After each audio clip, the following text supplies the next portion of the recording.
Welcome guys, welcome to tension free. तो आज मैं करने वाली हूँ हमारे पेपर सॉल्व। तो सबसे पहले करते हैं एमसीक्यू सॉल्व। तो उसमें हमारे पास ये पहला एमसीक्यू देख लेते हैं। वो क्या कह रहा है, उसने बोला ए के मेंबर हैं 0 1, बी के मेंबर हैं 1 2 और सी के मेंबर हैं 2 3। Then A multiply B intersection सी उसने बोल दिया। पहले हमें क्या करते हैं, पहले हम निकाल लेते हैं बी इंटरसेक्शन सी क्या होता है। B intersection C. अब बी के एलिमेंट तुमने देखे बी के एलिमेंट है 1 2, सी के एलिमेंट है 2 और 3। तो इंटरसेक्शन होता है कॉमन। तो इनमें कॉमन क्या आ रहा है, कॉमन? तुमने बोला 2 कॉमन आ रहा है, तो मैंने बोला सही है। तो बी इंटरसेक्शन तुमने निकाली 2 है, सही। अब उसने ये नहीं पूछा तुमसे कि ये, उसने तुमसे पूछा A multiply by B intersection C बताओ क्या है। तुमने ए के मेंबर क्या थे, 0 1। तुमने 0 1 लिख दिया, 0 1 और उसके तुमने मल्टीप्लाई करिए 2 से, क्योंकि बी इंटरसेक्शन हमने क्या निकाला है, 2 निकाला है। तो सिंपली ये हो जाएगा 0 2 और ये हो जाएगा 1 2। तो ये इसमें से कौन सा ऑप्शन है उसको तुम लोग टिक कर दो। तो इसमें मेरा ख्याल है ऑप्शन सी है। सी तो नहीं कह सकते, बस ये वाला ऑप्शन है, किधर कोई नंबर नहीं होगा। इसका वो कह रहे हैं ए and be the subset of a set you, मतलब ए बी है, सबसेट है किसके, यूनियन की है। Such that A union B is equal to universal set. Then the sets A and B are called exhaustive set. ये exhaustive set की properties होती हैं। और बाकी प्रॉपर्टीज जो है तुम अपने बुक में जो सेट्स का टॉपिक है ना, उसमें हमारे पास ये प्रॉपर्टीज होती हैं जिसको हम अक्सर इग्नोर मारते हैं। तो उसको इग्नोर नहीं मारना, उसको पढ़ लेना। अब जाते हैं मल्टीप्लिकेटिव इनवर्स। उसने दिए हमें दिया z is equal to 3 - 4 iota. क्या दिया उसने हमें, z is equal to 3 - 4 iota. और मल्टीप्लिकेटिव इनवर्स का फॉर्मूला होता है a divide by a square plus b square minus b upon a square plus b square. एक और तरीका भी है करने का, या तो तुम लोग का मर्जी, तुम फॉर्मूला करोगे तो बड़े तरीके से करो। फॉर्मूला ज़्यादा आसान लगते हैं मुझे तो a क्या है इसमें, तुम्हारे पास 3 है, तुमने 3 लिख दिया। 3 स्क्वायर प्लस 4 स्क्वायर कितना बना, और फिर ये माइनस, और फिर माइनस ये इसका अपना साइन, माइनस का फॉर्मूला, और फिर -4 डिवाइड बाय 3 स्क्वायर प्लस -4 का स्क्वायर। सिंपल से हमने ऐसे कर दिया, सही है। अब ये देखो तुम, ये हो जाएगा 3 का स्क्वायर होता है 9 और ये प्लस 16, 9 + 16 और ये हो जाएगा माइनस प्लस 4 आयोटा अपॉन ये हो जाएगा 9 + 16। अब 9 + 16 क्या होता है 25, 3/25 प्लस 4 आयोटा अपॉन 25। तो यहाँ पर कौन सा ऐसा ऑप्शन है, 3/25 प्लस 4 आयोटा 25, ये तुम्हारा आंसर करेक्ट है। उसने बोला factor of 4x square plus 9y square. उसने बोला factor of 4x square plus 9y square. इसको उतार लेती हूँ मैं, 4x square plus 9y square, सही है। इसमें से फैक्टर्स ऑफ ये कौन से हैं, उसने बहुत सारे ऑप्शन दिए हैं। तो आप इसमें क्या तरीका, सिंपल इनको आपस में मल्टीप्लाई कर दो। पहले वाले को मल्टीप्लाई करके देखते हैं, आगे जिसको में ये आ रहा होगा उसको हम कर देंगे हाँ भाई हमारा आंसर करेक्ट है। तो पहला उसने दिया हुआ 2x प्लस आयोटा 3y, और उसने दूसरा दिया हुआ 2x minus iota 3y। Simple multiply करना है, एक मतलब इसको करेंगे, एक मतलब इसको करेंगे, एक मतलब इसको करेंगे, एक मतलब इसको करेंगे, जैसे हम मल्टीप्लाई करते हुए आ रहे हैं वैसे ही। तो ये हो जाएगा 2 × 2 = 4, 4x स्क्वायर, फिर हो जाएगा 2 × 2 = 3 -3 -6, 2 × 3 × 6 x आयोटा y, और ये हो जाएगा प्लस 6 x आयोटा y, और ये हो जाएगा माइनस प्लस माइनस, और ये हो जाएगा 3 मतलब 3 9 y स्क्वायर आयोटा स्क्वायर, सही है। ये हमने कर दिया। ये दो कट गए, प्लस का एक माइनस का है, तो ये हो जाएगा 4x square minus 9y square. Iota square किसके इक्वल होता है, -1 के इक्वल होता है। तुमने सिंपली -1 पुट कर दिया, 4x square plus 9y square. और हमें चाहिए भी क्या था, 4x square plus 9y square. तो पहले ही ऑप्शन हमारे पास करेक्ट हो गया। तो इसमें बाकी को हमने करने की इस वजह से जरूरत पड़ी क्योंकि पहले करेक्ट है, सही है। तो अब यहाँ पर बाकी के एमसीक्यू कर लेते हैं। उसने बोला है, रुक जाओ, उसने बोला Z1 है 3 + 2 आयोटा, सही है। उसने बोला Z1 क्या है, 3 + 2 आयोटा। उसने बोला Z2 क्या है तुम्हारे पास, 5 - 2 आयोटा है। वो कह रहे Z1 मल्टीप्लाई करो Z2 से, फिर बताओ क्या आंसर बन रहा है। हमने बोला सही है। तो Z1 के मेंबर लिख लेती हूँ मैं इधर ऊपर, Z1 is equal to 3 + 2 iota. इस तरह मैं Z2 के मेंबर लिख लेती हूँ जो है 5 - 2 आयोटा। इनको सिंपली मैंने मल्टीप्लाई करना है, तो सिंपल 3 ये इस तरह करके से डॉट 5 - 2 आयोटा। अच्छा मल्टीप्लाई तो करना है, लेकिन उसने बोला है मल्टीप्लाई तो हम कर लेंगे, लेकिन उसने बोला है हमें क्या बताओ हमें रियल पार्ट बताओ कि रियल पार्ट इसमें भला कौन सा है। तो सिंपल सी बात है, जो आयोटा वाला होता है वो रियल पार्ट नहीं होता, जो आयोटा के बगैर होता है वो रियल पार्ट होता है। ये हमें बात पता है, सही है। हम सिंपली पहले इसको मल्टीप्लाई कर लेते हैं, फिर हम बाद में देखेंगे। 3 5 से क्या होता है 15 होता है, और ये हो जाएगा -706 आयोटा, और ये हो जाएगा प्लस 5 × 10 + 10 आयोटा, और जगह 2 × 2 = 4 -4, और ये हो जाएगा आयोटा स्क्वायर। सिंपल 15 -6 और +10 कितना होता है? -6 और +10 होता है हमारे पास +4 आयोटा, +4 आयोटा और -4 और आयोटा स्क्वायर हमें पता है किसके इक्वल होता है? -1 के इक्वल होता है। इस तरीके से मैंने पुट किया है। 15 + 4 आयोटा, ये हो जाएगा +4। तो ये दोनों तो सिंपल इनको प्लस कर देंगे। 15 + 4 कितना होता है? 19। 19 + 4 आयोटा है ना। 15 + 4 देख लेते हैं मेरे पास से, तो ये होता है 19। तो 19 + 4 आयोटा सही। अब 19 + 4 आयोटा तुम इधर कोई सर्च करो तुम्हें मिल रहा है? तुम्हें कहीं इधर मिल रहा है 19 + 4 आयोटा? नहीं मिल रहा। और वो मिलेगा भी कैसे? उसने बोला सिर्फ रियल पार्ट बताओ, मुझे इमेजिनरी की जरूरत नहीं है। तो आयोटा के बगैर वाली होती है रियल, तो आयोटा के बगैर वाली कौन सी है इधर? 19। तो ये हमारे पास हो गया +19। एक उसने -19 भी दिया हुआ, एक +19 भी दिया। तो आंसर कौन सा करेक्ट है? जो सिंपल 19 वाला है, ये हो गया हमारे पास। अगला आ जाते हैं, उसने दिया b² - 4ac << 0। अच्छा, ये प्रॉपर्टीज भी जो हमारे बुक होती है, छोटी सी जो हमारी बुक है, उसके पीछे ना जो चीज़ें लिखी होती हैं ब्ला ब्ला ब्ला ब्ला, और जो मैं पढ़ती नहीं, उसमें ये चीज़ें लिखी हुई होती हैं सही है। तो वो अब पढ़ना शुरू कर दो सही है, उसमें ये सब कुछ लिखा हुआ है। और ये 3.5 की पूरी एक्सरसाइज भी एक तरह से, अगर बेसिक कॉन्सेप्ट नहीं होगा तो 3.5 की एक्सरसाइज नहीं हो पाएगी। तो इसको हम देख लेते हैं। तो वो कह रहे हैं b² - 4ac << 0। वो लेस देन कब होगा? जब जो भी हमारे पास है वो इमेजनरी होगा, इमेजनरी होगा सही है। और दूसरा वो अनइक्वल तो होगा ही होगा सही है। और b² इधर लिख लेते हैं, एक और भी बता दें, b² - 4ac << 0 कब होगा? जब वो रियल होगा और अनइक्वल होगा सही है। और b² - 4ac = 0 कब होगा? जब वो इक्वल होगा, जब वो इक्वल होगा। सिंपल सी बात मैंने कह दी, ये समझ में आ गया। जब लेस देन होगा तो इमेजिनरी अनइक्वल होगा, जब ग्रेटर देन होगा तो रियल अनइक्वल होगा, और जब b² - 4ac = 0 होगा तो इक्वल होगा। सिंपल सी बात है, ये वही है। ये जो b² - 4ac ये बेसिकली d है, d is greater than 0, d is less than 0। तो ये वही सारी चीज़ें यूज हुई हैं सही है। अब इधर देख लेते हैं क्या ऑप्शन है इसमें दिया है, equal and complex, unequal and complex, complex and real, unequal and real. तो इसमें अनइक्वल एंड कॉम्प्लेक्स है। तुम बोलो भाई इमेजिनरी है ना, यहाँ पर तो इमेजिनरी को दिया भी नहीं है, तो जो इमेजिनरी वो कॉम्प्लेक्स ही है एक तरह से। तो अनइक्वल एंड कॉम्प्लेक्स का आंसर हो गया। The product of all cube root of 27। जब वो प्रोडक्ट की बात करें, जो नंबर दिया हुआ इधर वही इसका आंसर है। अगर यहाँ पर 60 वो लिखता है product of all cube root of 64, तो यहाँ पर भी आंसर 64 लगता है। अगर -64 इधर लिखा होता तो -64 इधर कहते कब? जब प्रोडक्ट ऑफ ऑल रूट बोल रहा होता तब। तो सिंपल से ये हमने 27 कर लिया। अब अगले पे आ जाते हैं। अगले हमसे क्या बोल रहा है? अगला बोल रहा है हमारे पास, पहले मैं उसको, तो अगला एमसीक्यू बोल रहा है कि भाई 3 is a root of an equation. कौन सी ऐसी इक्वेशन जिसमें ये 3 आ रहा है आंसर? तो सिंपली तुम्हें कोऑर्डिनेट फॉर्मूला जो तुम्हें पता है, जो तुम बचपन से पढ़ के आए हो, x = y = b² - b। मैं इधर लिख लेती हूँ सही, मुझे ऐसे रटा हुआ लिखने में मुझे आसानी होती है। तुम्हें पढ़ता है x = ±, x = ±√b² - 4ac / 2a। x = मैं भूल गई फॉर्मूला, तो बेसिक फॉर्मूला होता है -b ± √b² - 4ac / 2 है। ये फॉर्मूला होता है। तो इसके फॉर्मूला के तहत तुम लोग ये निकालोगे और तुम देखोगे इसके में तुम्हारा आंसर किस में 3 आ रहा है। तो सिंपल सी बात है। अब देखो, अब एमसीक्यू का ज़माना है, मतलब एमसीक्यू करना है सही है। तो अब तुम्हें इसमें इतनी बड़ी लंबी करोगे तुम, तो भाई तुम्हारा टाइम निकल जाएगा सही है। तुम्हें और भी पेपर करना है, सिर्फ ये नहीं करना। तो सिंपल तुमने कैलकुलेटर उठाना है, कैलकुलेटर में तुम्हें ये ऑन करना है सही है। इसके बाद तुमने शिफ्ट और ये मोड दबाना है, शिफ्ट और मोड नहीं, सिर्फ मोड दबाना है सही है। तुमने मोड दबाया, तुम्हारे पास इक्वेशन ऐसे EQU की कुछ दिया हुआ है सही है। ये क्या पानी पानी आ रहा है?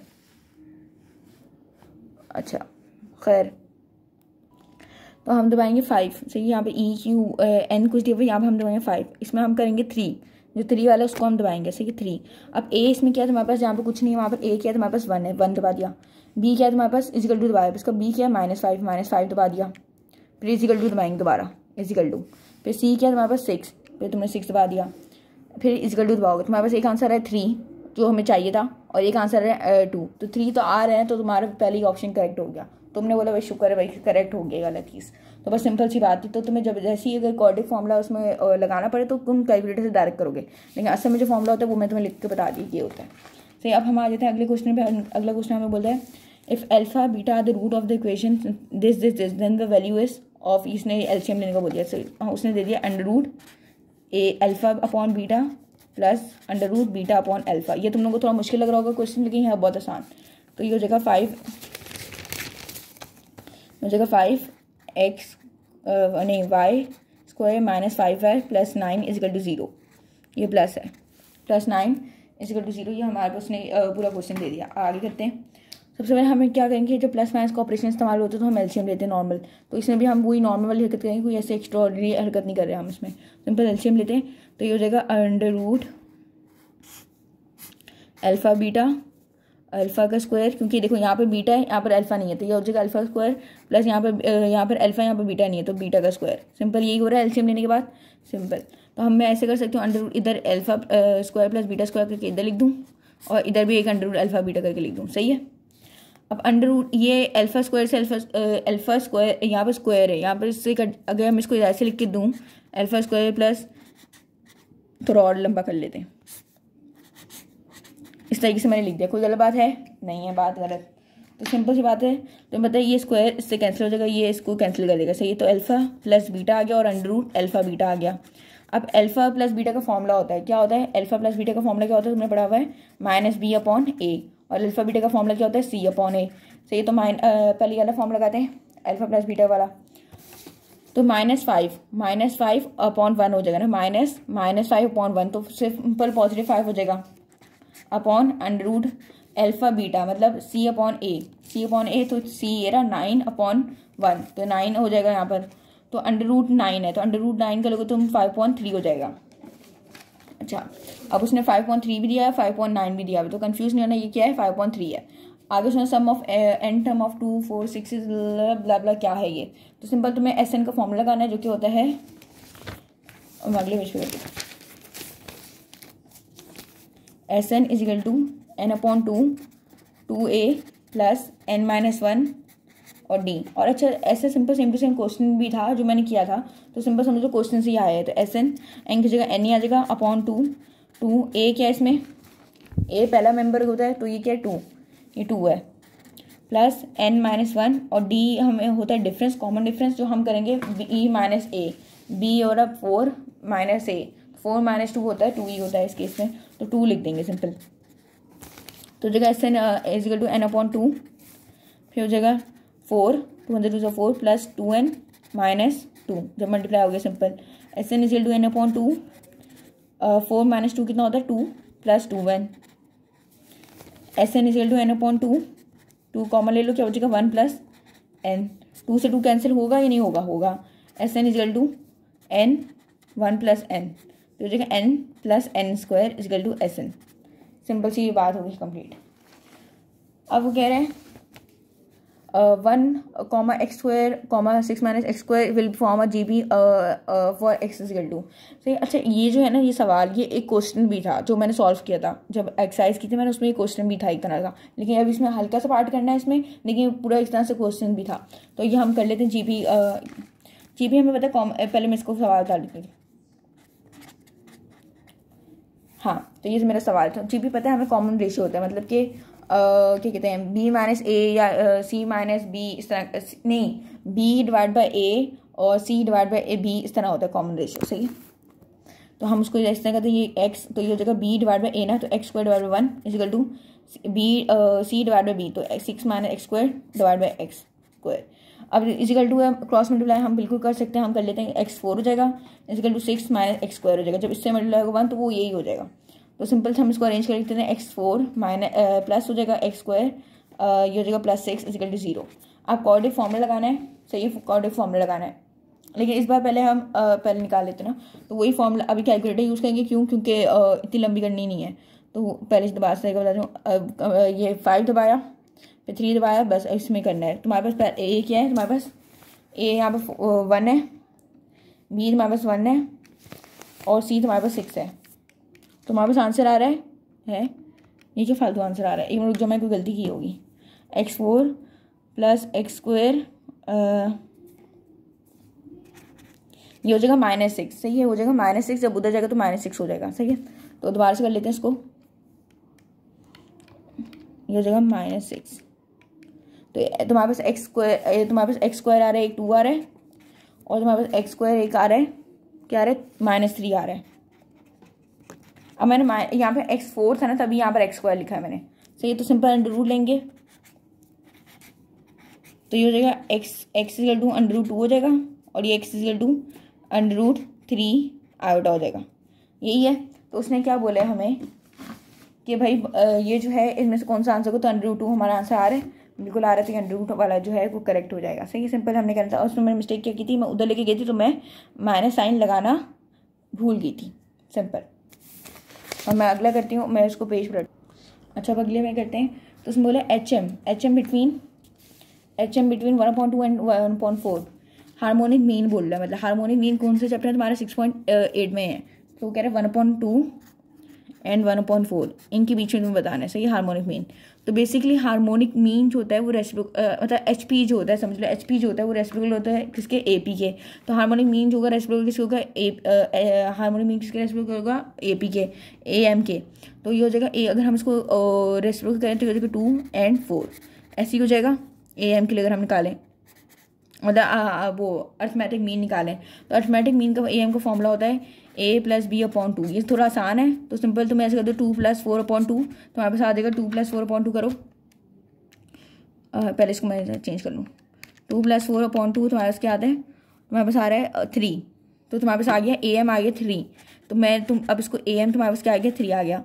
अब जो मैंने बताया कि ये रेसिप्रोकल है किसका, ए एम किसका रेसिप्रोकल है, एच एम का। तो ये आंसर अब इसको बाद से एच एम में कन्वर्ट करो तो हो जाएगा 1/3। ऐसे ही है ना। तो आंसर क्या है हमारे पास, इधर देखो कौन सा कोई आंसर दिया 1/3। तो ये तुम्हारे पास ये रहा 1/3, तो उन्होंने इसको टिक कर दिया। अब अगर 1/15 1/20 1/25 आर इन एच पी, ये किस में, एच पी में। और जब ये इसमें 15 20 और 25 हो रहा है तो ये किस में होगा, सिर्फ ए पी में होगा। अच्छा, अब ये पेपर में भी क्वेश्चन आता है, मैंने क्या कहते हैं बहुत ए पी और एच पी कर दिया, क्योंकि मैंने क्वेश्चन समझने में कर दिया था। मुझे लगा ये दोनों चीज़ें हैं और फिर ये दोनों चीज़ें क्या है, ए पी और एच पी होंगी। तो ये कह रहे हैं कि ये तो एच पी में है, तो जब ये इसमें होती है रेसिप्रोकल हो जाती है तो वो क्या होगा, वो सिर्फ ए पी होगा। तो इसमें आंसर सिर्फ होगा ए पी। अब कह रहे हैं how many ways can 7% can be seated at a round table. तो कैसे, वो तो हो जाएगा 6 फैक्टोरियल। अगर यहाँ पर 8% can be seated at a round table तो ज़्यादा 8 होता है तो 7 फैक्टोरियल, इस हिसाब से होता रहता है। अगर हाँ अगर वो लाइन टेबल बोलता है, मतलब सिंपल टेबल बोलता है, राउंड टेबल राउंड इस्तेमाल नहीं करता वर्ड, तो 7 फैक्टोरियल ही उसका आंसर हो जाता है, क्योंकि अभी इस केस में 7 है तो 7 फैक्टोरियल। अगर वो राउंड का कोई वर्ड इस्तेमाल नहीं करता किया हुआ है तो 6 फैक्टोरियल हो गया। अब वो कह रहा है ए + b का होल स्क्वायर 11 दिया हुआ है, देन इट विल कंटेन कितनी टर्म्स। अगर तुम्हें सिंपल अगर मैं बोलूँ कि अगर a + b का होल स्क्वायर करो, तुम बोलोगे भाई ये a² + 2ab + b² होती है। तो सिंपल 1 2 3 टर्म आ रही है। तो अगर a + b की पावर 11 है तो इसमें टर्म कितनी आएंगी, 12 टर्म आएंगी। सिंपल सी बात है। तो 12 टर्म वाला कौन सा इधर कोई है, ये रहा। अब कह रहे a + b की power 13, then middle term will be. अब मिडिल टर्म निकालनी है मैं इसकी, सही। उसने बोला a + b की पावर 13 है। ये 8.3 का क्वेश्चन है, 8.3 का क्वेश्चन है। अब देखो a + b की पावर 13 है, तो हमें पता है कि ये पहले हमें ये लिखना होता है कि ऑड है या इवन है। तो 13 क्या है, ऑड है या इवन है। तो उन्होंने बोला ऑड है, तो इसके दो फॉर्म होंगे n + 1/2 और n प्लस, मतलब मिडिल टर्म निकालेंगे दो फॉर्म है n + 3/2। तो इसमें जो n है वो क्या 13 है। तो सिंपल तुमने करना है 13 + 1/2 कैलकुलेटर की मदद से करना क्या है, ये चीज़ बानी। तुम्हें ये चीज़ पाओगे 13 + 1/2, तुम्हारे पास आ रहा है 7 और एक में तुमने 3 करना है, तो ये तुम्हारे पास आ जाएगा 8। तो 7 और 8 जहाँ पर है आंसर वो तुम्हारा करेक्ट होगा। तो 7 और 8 इधर कहाँ पर है, इधर है, सिंपल इधर है। तो एक हो गया तुम्हारा सही। अब हम अगले भी करते हैं। इधर थोड़ा जो पेज बचा इसमें मैं दूसरा सॉल्यूशन निकाल। हाँ, तो हम अगला क्वेश्चन करते हैं। तो वो कह रहा है इफ़ a + b, सिंपल उसने क्या बोला TR+1 क्या फॉर्मूला बताओ। तो TR+1 का फॉर्मूला होता है NCR.AN-R/(n-R.)BR। सिंपल फॉर्मूला है ये, इसमें कुछ भी नहीं था इतना कुछ खास। तो arc length of semi circle of a unit circle is. तो देखो सेमी सर्कल, अगर हम बात करें सेमी सर्कल की, तो सेमी सर्कल है तो उसका जो ये होगा पाई, क्यों, क्योंकि ये होता है 180। अगर ये पूरा सर्कल की बात करती है तो ये होता है 2 पाई, क्यों, क्योंकि 2 पाई क्या होता है 360 की इक्वल होता है। तो सिंपल यूनिट मतलब तो 1 होता है। जैसे S = r θ होता है ना, तो उसने बोली ये थीटा तुम्हारे पास है, थीटा सेमी सर्कल है। सेमी सर्कल तुमने बोला ये तो हमारे पाई है, मल्टीप्लाई बाय 1, r क्या होता है 1, उसने यूनिट का वर्ड इस्तेमाल किया तो r के 1, तो सिंपल S = पाई आ जाएगा अगर उसने सेमी सर्कल का इस्तेमाल किया। बट अगर वो सिंपल सर्कल का इस्तेमाल करता तो वो हो जाए 2 पाई करके करते, तो 2 पाई मल्टीप्लाई 1 करते तो वो 2 पाई हो जाता। अगर उसने यूनिट का भी इस्तेमाल, यूनिट समथिंग का भी इस्तेमाल करते, यूनिट सर्कल का वर्ड इस्तेमाल करता तभी होता। सिंपल इस केस में हमारे पास हो गया पार्ट। आर्क लेंथ होती है S, आर्क लेंथ होता है S, तो इस तरह से हमने कर लिया। अब कहते हैं sin 2 थीटा का फॉर्मूला पूछा है। sin 2 थीटा का सिंपल सा फॉर्मूला है 2 sin थीटा cos थीटा, इसमें कोई लॉजिक नहीं है और ये हमने 10.3 में पूरा पढ़ कर आए हुए हैं।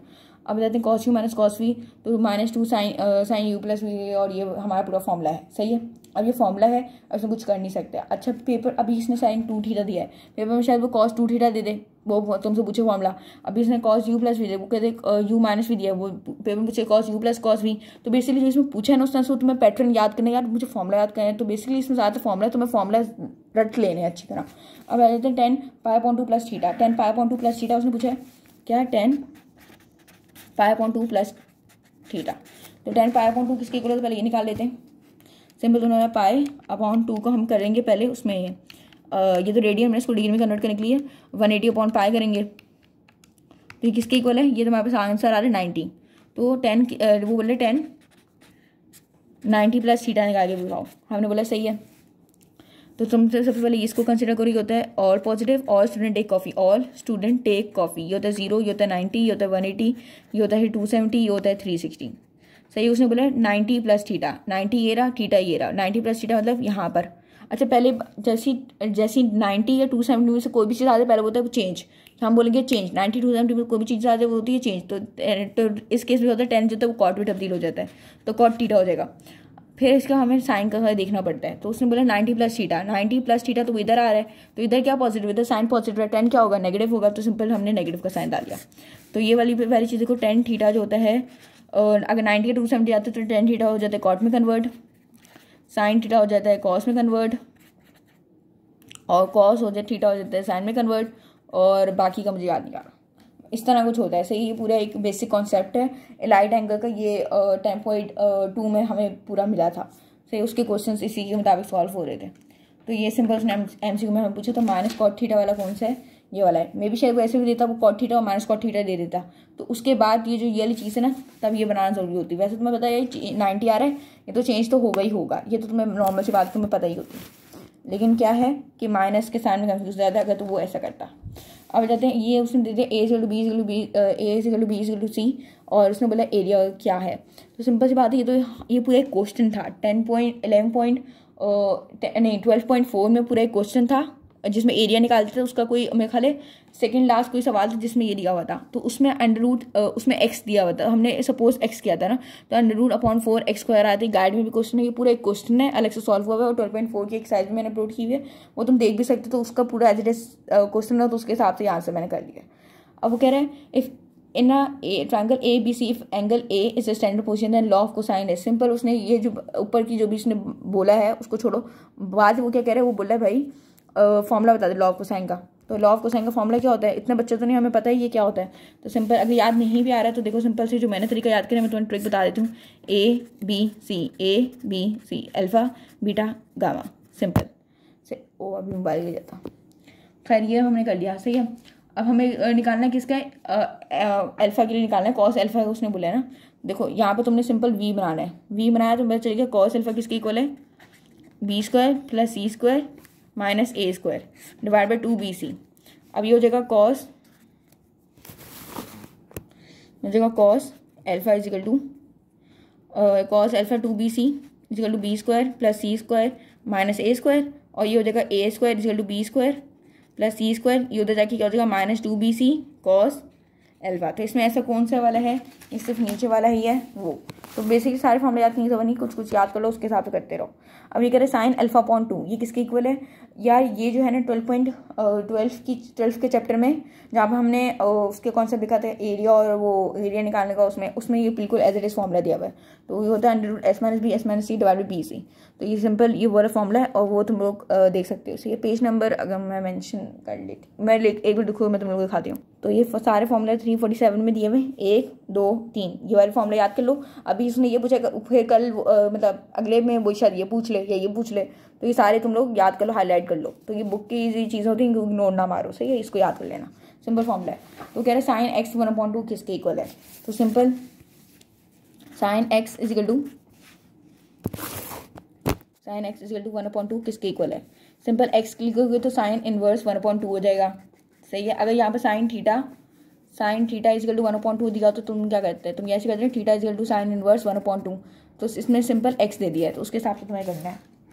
तो मैंने क्या किया, ये दबाया, उसको सिर्फ साइन इनवर्स किया, और मैंने क्या करना है 1/2 कर दिया, 1/2 कर दिया। किसकी इक्वल आ रहा है 30 के, x इजिकल टू 30।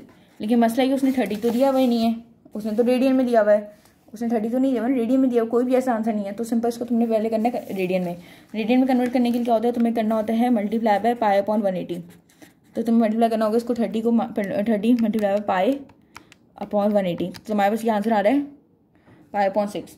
तो बाकी दूसरा इसने 2 चीज़ें दी है, पाई अपॉन 6 वाला तो आ रहा है वो तो हमें पता है, और दूसरा मुझे कैलकुलेट नहीं करना था, लेकिन पाई अपॉन 6 आ रहा है तो उस हिसाब से मैंने 11 कर लिया।